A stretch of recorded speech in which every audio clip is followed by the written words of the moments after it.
Meu nome é Carlos Terrinha, eu tenho 46 anos, nasci, cresci, fiquei em Belo Horizonte até meus 33 anos de idade e depois eu vim para os Estados Unidos para dar aula de jiu-jitsu. A minha relação com o jiu-jitsu começou mais ou menos quando eu tinha 19 anos de idade.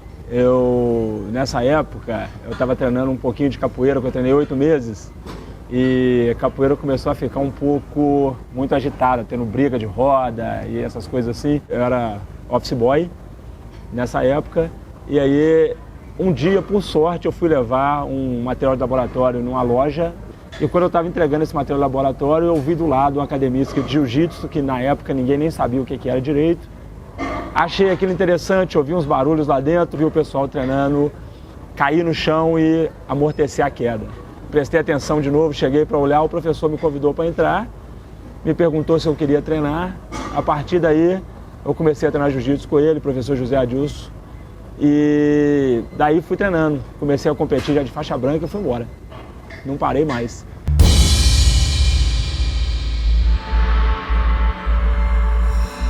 O jiu-jitsu é uma arte marcial muito antiga, que tem mais de 2.500 anos, o que poucas pessoas sabem. O jiu-jitsu nasceu na Índia, da Índia foi para a China, da China para o Japão. Era uma luta de família, era no Japão feudal naquela época ainda. Daí para lá, depois de muitos e muitos anos, eles começaram a levar o jiu-jitsu para fora do Japão. Foram alguns japoneses para o Brasil e um dos que introduziu o jiu-jitsu no Brasil chegou no Belém do Pará por volta de 1915. Ele foi para o Brasil num caráter diplomático, conheceu o Carlos Gracie, ensinou para ele o jiu-jitsu e o Carlos Gracie ensinou para a família. E um outro japonês que foi para Belo Horizonte, que era o Takeo Yano e Yoshio Kamada, ensinaram jiu-jitsu em Belo Horizonte. E o meu primeiro professor, que foi o Adilson, treinou direto com o mestre Takeo Yano e com o mestre Yoshio Kamada.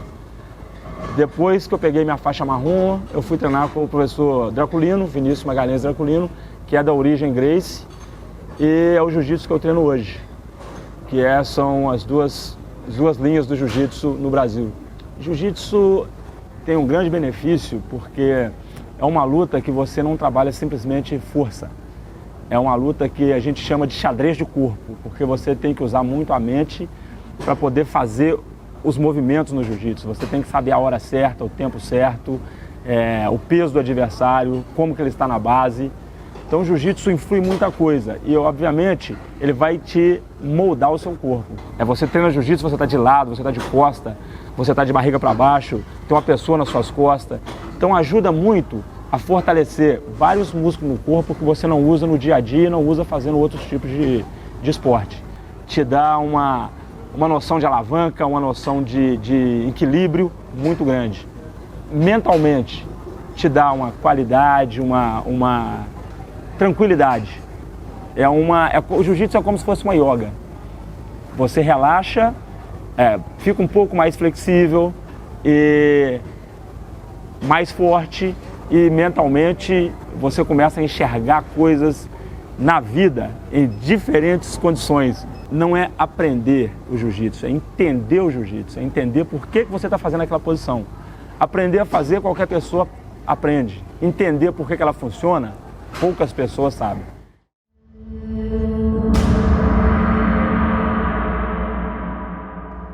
A ideia de vir para os Estados Unidos surgiu numa situação de que uma pessoa que morava em North Carolina, ele me descobriu na internet, eu não conhecia a pessoa, o apelido dele é Falcão. Ele mandou um e-mail perguntando se eu estava interessado em vir dar aula aqui em North Carolina. Aí eu vim para os Estados Unidos no teu Pan-Americano em 2001, por um patrocínio que surgiu lá no Brasil. Um delegado de polícia, muito amigo meu, Dr. José Fará Júnior, ele me patrocinou, me levou na Vidbola e me patrocinou para vir nos Estados Unidos lutar o Pan-Americano em 2001. Na primeira mão seria vir para North Carolina, mas um aluno meu, Warley, tinha parentes morando aqui em Milford. Ele falou comigo: Terrinha, você não fala inglês, você não conhece a língua, não conhece o país. Eu acho que você deveria ir morar com meus parentes por um tempo até você aprender. E daí para lá, quando você aprender um pouco de inglês e entender um pouco o país, aí você vai para onde você quer, talvez para North Carolina. E Aí aconteceu de eu vir aqui para Milford, morar com a dona Marlene, o seu Jurandir e o Pierre, e estou aqui até hoje, na região. Já tem 13 anos. Tipo assim, às vezes eu falo com os alunos, amigos meus, que eu falo assim, foi Deus que me trouxe até aqui onde eu estou, porque eu peguei o avião no Brasil e vim para Nova York, para chegar aqui em Boston, sem saber falar inglês, sem nada. Minutos antes de eu pegar o avião, tinha um rapaz sentado, esperando o avião também, eu ouvi chamar o voo, eu não entendi que número que era. Aí eu fui e perguntei a esse rapaz, ele falou comigo assim, olha, eu só falo um pouquinho de inglês, de português, eu sou americano. Quando eu fui para a fila, esse rapaz estava na fila.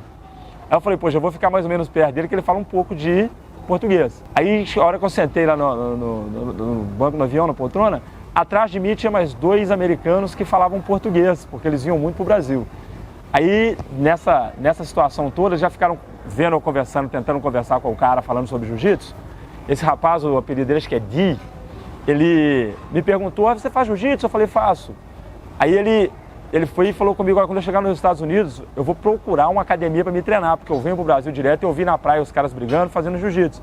De lá de Nova York, esse rapaz me esperou. Ele passou, me esperou do lado de fora, me emprestou o telefone dele para ligar pro irmão do aluno meu, um outro aluno que chama Rafael, o irmão dele era taxista em Nova York. E eu liguei para ele, mas não consegui falar. Até hoje eu não consegui falar com ele. Aí de lá esse rapaz falou comigo assim, olha, eu não sei como é que eu posso te ajudar. Eu falei assim, olha, eu tô indo para Boston, para Milford. Ele falou assim, eu não tenho nem ideia onde é Milford. Aí eu falei assim, é em Boston. Ele falou assim, olha, o que eu posso fazer é o seguinte, entra no avião, entra no ônibus, vão comigo que eu vou descer 2 pontos antes da rodoviária de Boston. Dentro do ônibus, ele só falou comigo, olha, daqui a 2 pontos eu vou descer, você vai descer no próximo. Aí ele desceu, eu já fiquei esperando. A hora que eu fui descer, eu vi um cara lendo um livro, desci do ônibus, quando eu cheguei do lado de fora, esse cara estava pegando a bagagem dele com o livro na mão. Aí eu vi que ele estava tentando conversar com o motorista, eu falei, esse cara deve ser brasileiro, não tem condições, está ali com o dicionário na mão. Cheguei perto, fui perguntar, ele era brasileiro, estava vindo para Boston. Quer dizer, já me ajudou ali, comprou uma passagem junto e viemos para Boston. Chegou em Boston, fui perguntar ao irmão dele, ele perguntou ao irmão dele como é que eu chegava em Milford. O irmão dele falou que não tinha nem ideia onde era. Mas uma mulher que trabalha lá falou assim, olha, tem como chegar em Framingham, ele acha que é próximo de Milford. Tem o trem aqui. Aí eu peguei, comprei uma passagem do trem, entrei no trem e vim embora. Aí com muito custo cheguei em Framingham. Chegou em Framingham, perguntei um rapaz que estava passando se ele falava português, ele falou que não. Aí eu falei, táxi. Aí ele falou comigo assim, me levou até num poste, eu fiquei ali esperando. Fiquei esperando umas meia hora, nada de táxi. Falei, quer saber de uma coisa? Eu vou sair andando aqui, vou descobrir aonde que eu tô. Comecei a andar, cheguei numa pracinha de Framingham, perguntei a uma menina, uma pessoa que estava passando, uma senhora que passava, do you speak português? Ela falou assim, eu falo. Eu falei, pô, tô salvo aqui hoje. Aí perguntei para ela como é que eu chegava em Milford. Aí ela me falou, não conheço, me mandou para uma pizzaria, né, pizzaria de brasileira. Aí eu consegui pegar um táxi dentro para Milford. E daí começou a minha história aqui. Desse jeito que eu cheguei aqui na América com essa dificuldade toda.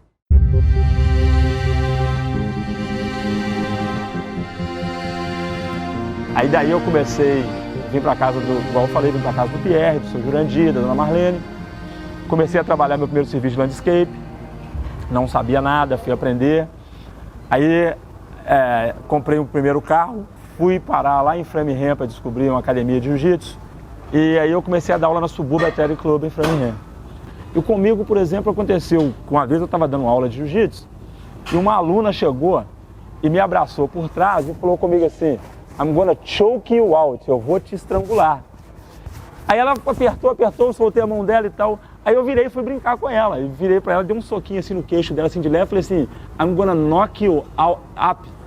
Ela virou para mim assim, eu fiquei todo sem graça, ela olhou para mim assim, eu falei assim, o que está acontecendo? Ela falou assim, você não pode falar isso, I'm gonna knock you up.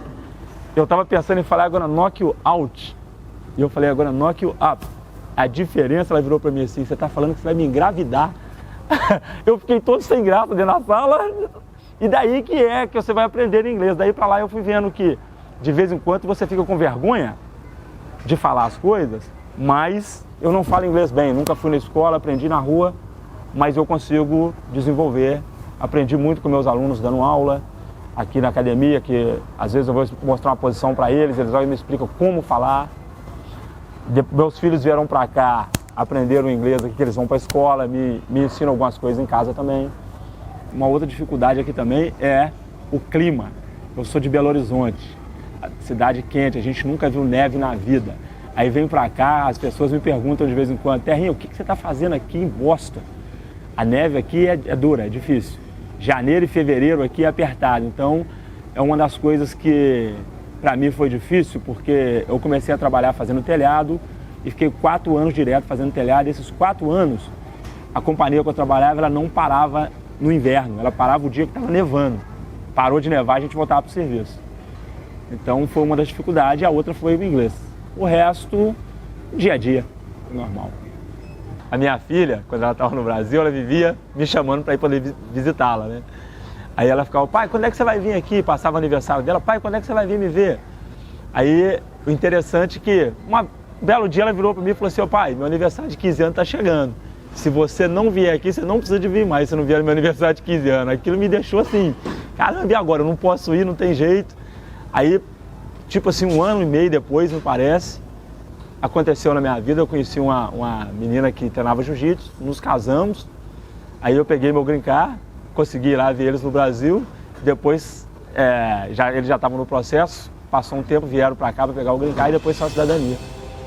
Mas interessante que esse tempo todo que eu estava tentando conseguir o visto, conseguir o green card para ir, não saía. Quando ela falou isso comigo, que tipo assim: se você não vier no meu aniversário, pai, você não precisa de vir mais não. Tipo assim, eu já estava com raiva, né, querendo que eu fosse lá. E aí isso aconteceu de uma hora para outra. Aconteceu, o green card apareceu e tudo mais. Foi interessante. 2 situações, os 2 pontos de virada na minha vida nos Estados Unidos são 2 situações diferentes. Uma foi quando meus filhos vieram para a América. Foi uma coisa que eu esperei muito, 7 anos, esperando para ter essa chance de conseguir arrumar um documento para eles poderem vir aqui.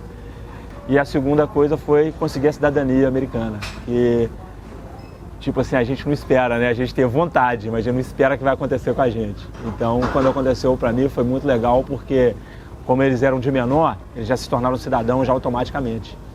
Então, para mim, foi assim, uma grande virada.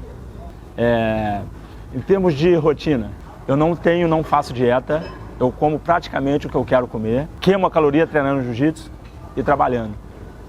Não sei se é o que o pessoal vai entender o que eu vou falar, mas eu acho o seguinte: comida não engorda, o que engorda é preguiça. As pessoas que não malham e comem muito, elas vão engordar. Por que eu falo isso?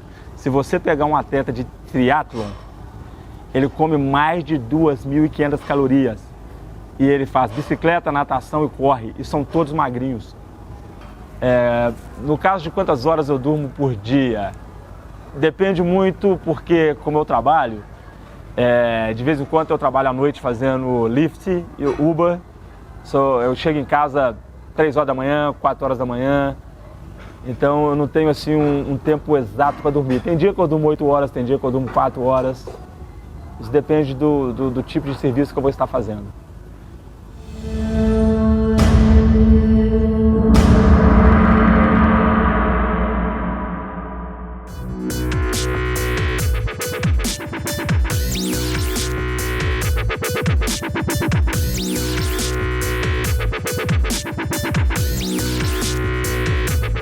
Eu ganhei alguns prêmios no jiu-jitsu. Nessa minha carreira de jiu-jitsu de 26 anos treinando, eu fui 3 vezes campeão estadual, fui campeão brasileiro da Liga no Brasil 2 ou 3 vezes, ganhei 3 Copa Pitbull, ganhei Mundial de Master no Brasil de 2000, fiquei em 5º no Mundial de Adulto de 2000, depois eu vim para os Estados Unidos, aí aqui ganhei 15 vezes o Campeonato Pan-Americano de Jiu-Jitsu, ganhei 7 vezes o New York Open consecutivo, 6 vezes o Boston Open consecutivo, ganhei 7 Pan-Americanos no gi, juntando os 15 Pan-Americanos, deu 7, foram no gi, foram sem kimono aqui em Nova York. Desde a primeira edição até a última que eu participei em 2014, eu fui campeão em todas. E ganhei 2 europeu, os 2 últimos que eu disputei, eu não tinha disputado antes os campeonatos europeus, e ganhei o Mundial de Master, a primeira edição nos Estados Unidos, e ganhei o absoluto do Mundial de Master na quarta edição agora. Que de fato me tornou um vencedor. Eu acho que é persistência. As pessoas desistem muito das coisas que elas fazem. Eu gosto de persistir um pouco, e no caso do jiu-jitsu, eu gostei do jiu-jitsu não de primeira vez. Quando eu comecei a treinar jiu-jitsu, meu primeiro mês de jiu-jitsu, eu deu vontade de parar. Não me adaptei porque eu fazia mais a luta em pé, que eu treinei 8 meses de capoeira. Quando eu fui fazer luta de chão, achei estranho. Mas depois eu comecei a gostar daquilo, que eu vi como é que era, aí a persistência, treinar todos os dias, se dedicar, coisas que às vezes você vai fazer. Às vezes eu deixava de sair com a namorada no Brasil para disputar campeonato, porque eu tinha que lutar no outro dia de manhã cedo. Então a persistência acaba levando você a chegar ao ponto que você quer, e acho que isso que foi uma das coisas que me fez o que as pessoas falam, que sucesso na arte marcial, e acho que sucesso também no meu dia a dia e vida. Nessa caminhada da minha história no jiu-jitsu, eu não podia deixar de agradecer minha família, que sempre esteve ali apoiando, meus filhos e meu professor, primeiro professor, o Adilson, que me colocou no caminho do jiu-jitsu. Treinei com ele por quase 9 anos. Meu professor atual hoje, Vinícius Magalhães, Draculino, que lapidou meu jiu-jitsu. Ele me pegou na situação que eu estava de jiu-jitsu, era campeão estadual, campeão brasileiro da liga, mas quando eu ia lutar no Rio de Janeiro, eu tinha uma certa dificuldade com o jiu-jitsu do Rio. E o Draculino, ele nasceu e cresceu no Rio. Quando ele veio para Belo Horizonte, ele trouxe aquela bagagem do Rio de Janeiro. Então ele deu uma lapidada no meu jiu-jitsu. Daí para lá eu comecei a ganhar campeonato no Rio de Janeiro, que eu não ganhava antes, e campeonato fora do Brasil, ganhar Pan-Americano, Mundial. Então é uma pessoa também que não pode ficar para trás. E fora essa história de professor, tem pessoas que me ajudaram a chegar onde eu estou.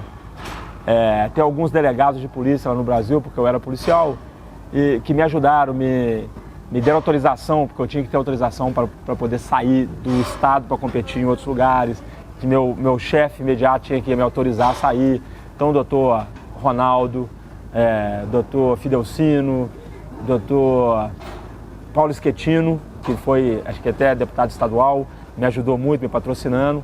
E um dos nomes que não dá para me esquecer é o doutor José Fará Júnior. Ele que me patrocinou. Era para me ter vindo em 2000, lutar o Pan-Americano de Jiu-Jitsu.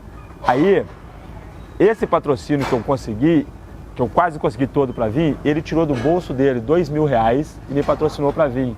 Tinha pouco tempo que ele me conhecia.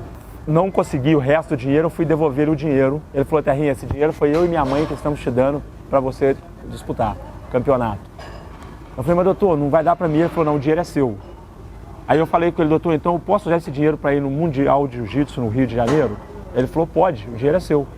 Eu fui no Mundial, ganhei o Mundial. Voltei para apresentar a medalha para ele. Ele falou comigo assim: ano que vem você está lá nos Estados Unidos lutando PAN. Uma coisa que aconteceu que nessa época, quando eu vim para os Estados Unidos, acho que eu falei com vocês, eles me perguntaram se eu tinha visto para vir para os Estados Unidos. E como o doutor Fará tinha me patrocinado para vir em 2000, eu tinha tirado o visto naquela época, que naquela época era despachante que tirava o visto. Então, mandaram os vistos para os despachantes da Gracie Barra, mais de 40 vistos, mais de 40 passaportes. Aí, quando mandaram esses vistos, esses passaportes, o meu estava junto. Quando o meu passaporte voltou, eu fui pegar no despachante lá em Belo Horizonte, ele virou e falou assim: Terrinho, você foi o único sortudo. Todo mundo pegou visto de 6 meses, o seu é de 10 anos. Eu falei: ah, valeu, obrigado. Nunca tinha visto um visto na minha frente. Não peguei aquilo ali, olhei e levei para casa. Como eu não consegui vir, como eu falei, que eu não consegui o dinheiro todo, eu guardei em casa. No próximo ano o doutor falou que eu ia, me levou na Vidibula, como eu contei. Me perguntaram na Vidibula: você tem passaporte? Eu falei: tem. Você tem visto? Eu falei: tem, de 10 anos. Aí, compara passagem, compara tudo, uniforme, tudo direitinho, com coisas, os testes da Vidibula. E entrei no avião e vim embora. Chega aqui em Miami, encontrei no Rio, encontrei com o Canivata, com o Pezinho, os outros meninos estavam vindo para cá. Chegou na Flórida, Descemos do avião, fomos passar na alfândega. Quando entramos, eu era o último. Aí os meninos na frente foram e falaram que vieram o campeonato de jiu-jitsu, o cara olhou o passaporte, carimbou, o outro a mesma coisa, chegou em mim no último, o cara me perguntou, você fala inglês? Eu falei, não.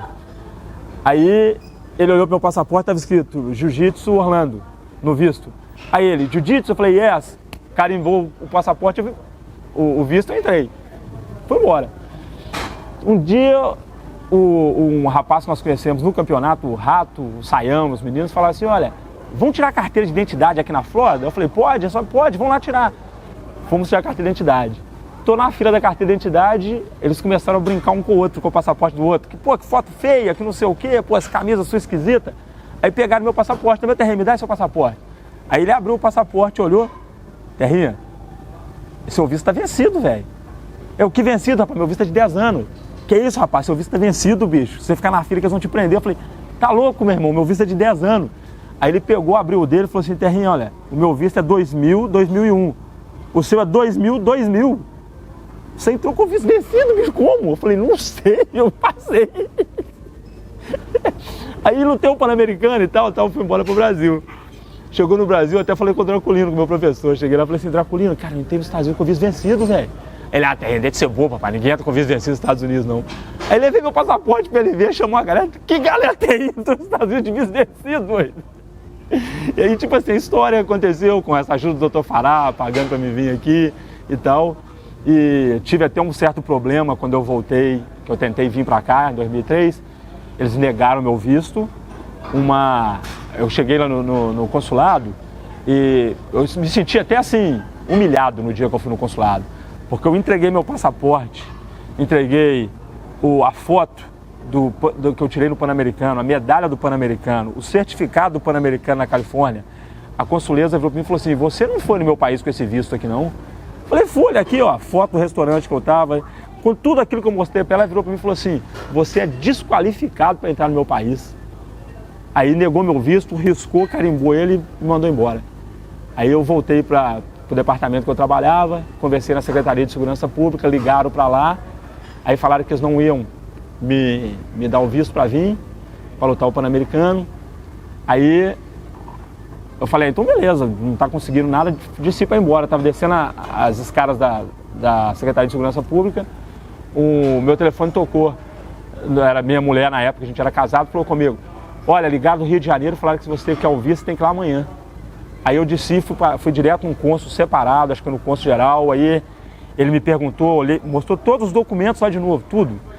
Aí ele falou assim, mas cara, como é que você não entrou no meu país? Aí eu falei assim, só um minuto, deixa eu olhar aqui, eu acredito que eu tenho a passagem. Aí fui olhar na minha mala, na bolsa que eu tinha, tava a passagem lá dentro da American Airlines. Aí eu entreguei para ele a passagem. Aí ele olhou, falou comigo assim, realmente você entrou no meu país com esse visto? Aí ele perguntou, você vai voltar lá outras vezes? Eu falei, eu quero lutar o Pan-Americano. Eu falei, vou tirar um visto de 10 anos, então você está liberado. Aí me deu o visto, aí eu consegui vir para lutar o campeonato. Aí acabou que eu passei da data, fiquei aqui, aí eu me tornei cidadão americano. Hoje eu penso muito no que a consuleza falou comigo, que eu era desqualificado para entrar no país dela e hoje eu me tornei cidadão. Então, tipo assim, uma coisa, uma volta. Seja persistente no que você quer, trabalhe para aquilo que você quer conquistar e cuidado com as pessoas que você anda, que estão do seu lado. Fora do país tem muita gente que você não conhece, não sabe de onde veio, não sabe o que eles estão fazendo aqui, não sabe por que eles estão aqui. Então você tem que ser bem prevenido e olhar aonde que você vai e com quem você vai. E como eu disse, focaliza naquilo que você quer. Porque se você saiu do seu país para vir para cá, para fazer alguma coisa, você não pode se direcionar em pegar outra direção. Você não pode perder a sua direção. Você tem que continuar naquilo que você quer para poder vencer. Porque muitas pessoas perdem esse foco no caminho e acabam ficando para trás.